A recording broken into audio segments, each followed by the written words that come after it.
Can I get an encore? Do you want more? Cook him with the Brooklyn boys. So for one last time, I need y'all to roar. First off, I want to thank God. And this is actually my third time on stage, and I'm doing a special for MHBO, my homeboys online. Well, actually, before I decided to come up here on stage, I wanted to come up here and see a couple comedians and see what works and what doesn't work. I saw some comedians up here with notepads, iPods, flashcards, and I even seen a couple comedians that would tell a joke, and for whatever reason, if the audience didn't laugh, they would cuss them out. Me, I would never do that. I mean, it's several things that you bitches. Sorry, man, I got a mild case of Tourette's. Yeah, but there's several things you can do before you actually have to cuss the audience out. I mean, A, you can actually tell a funny joke, or B, you can just walk your ass off stage, or C, you can jump your ass in the crowd and just start tickling people, I've never seen this done, but, that's just me thinking outside the box. And who am I to cuss y'all out when y'all paid just as much money as I did to get in this bitch? Yeah. Everybody in this bitch paid. Even that cute-ass girl back there behind the bar had to pay $12.56 for they let her go clock in. This shit tripped me out. When I came up here the first time, I was like, hey, I'm Henry T. I'm here to do open mic. She says, well, that'll be $12.56. I said, bitch, I don't think you heard me. I said, I'm here to do the open mic. She said, nigga, I did. It'll be $12.56 and take your ass over there and get signed in with the man. Now, I didn't get offended because she said nigga with respect. Now, white people and any other non-black people, I want y'all to listen very closely to what I'm going to say. Okay? You got your listening ears on? Taking y'all ass back to 3rd grade.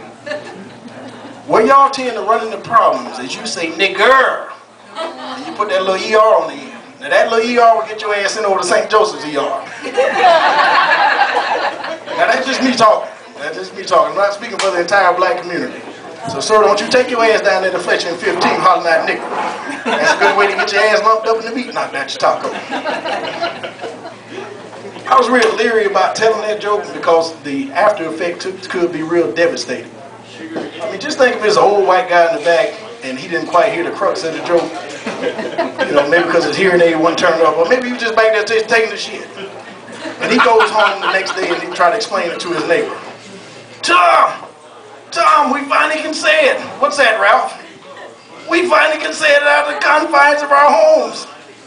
I was at SIDESPLITTERS the other night and this young white gal called this big black fella a nigger. And he thought it was respectful.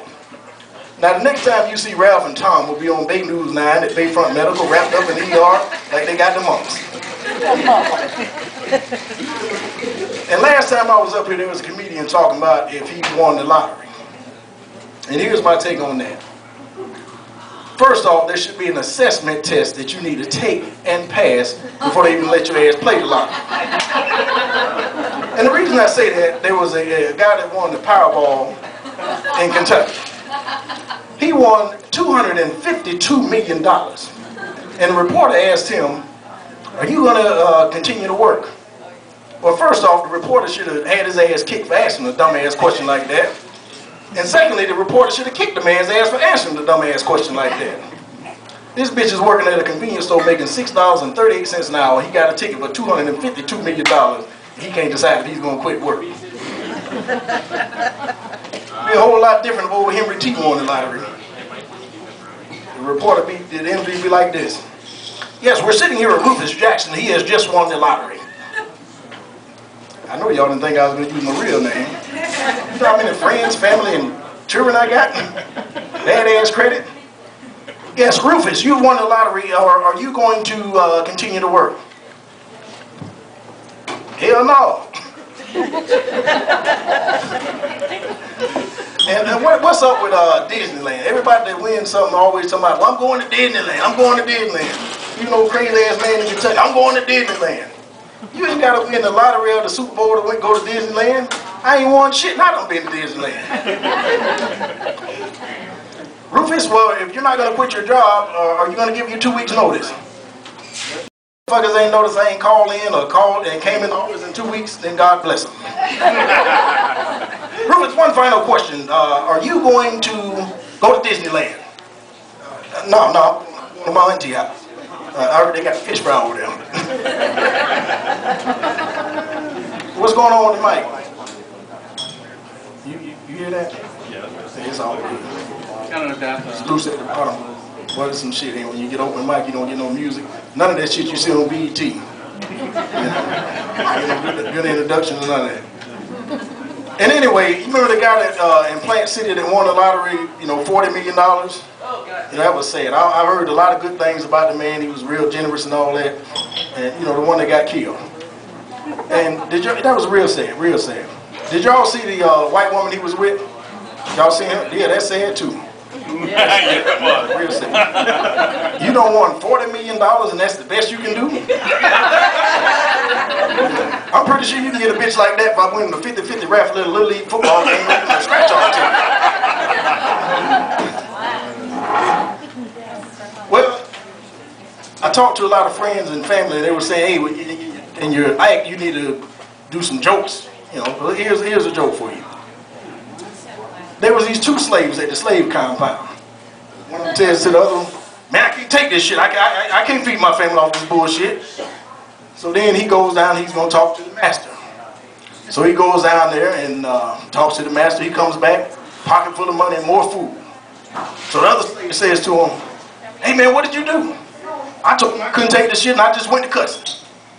So the other guy says, all right man, I'm going to try that. I'm going to try it tomorrow. So he goes down there the next day, comes back, bloody nose, fat lip, busted eye. And the other slave said, what the hell did you say? He said, I did what you did. I went down there, told him I couldn't take this shit and cussed him out. That's what you did, right? He said, yeah, but I did all my cussing on the way back. And there was these, it's about my time, what, I got a minute left? Okay, I got one more joke. There was these 3 Catholic priests. They was in the boat. And they all out fishing. And I guess the Catholic priests, they don't get a chance to confess to one another. They're like, hey, you know, we're out here, it's just me, you guys, and God. So one, he just says, if y'all want to confess your sins, go ahead. So one of them says, my biggest weakness is women. I can't wait to get done with my sermon, to go in my chamber, just have my way with the women in church. So the other one says, my biggest weakness is drinking. You know, I can't wait to get done with my sermon, to go in my chambers and have a drink. So the third one says, and my biggest weakness is gossip, and I can't wait to get off this boat. All right, since I got to go, I got one question for you guys. I'm at the crossroads of this comedy thing, and I'm not sure if I need to continue going or just hang it up. I got 3 under my belt now. So by round of applause, if you don't think you're ugly and I need to continue on with this comedy, just go ahead and give it up for me. Give it up for Mark. Hey, that's good, that's good. Y'all show me love. And since y'all show me love, I'm going to show y'all love back. Bartender, everybody that clap and everybody that want to even clap now, I want to get one drink. Do y'all have that many straws? All right, man, come on up. Hey, I just want to let you know that you're not the only one that can say the word nigger. I can say it too. You know why? Because I have a little bit in me. I mean, after all, I was in jail.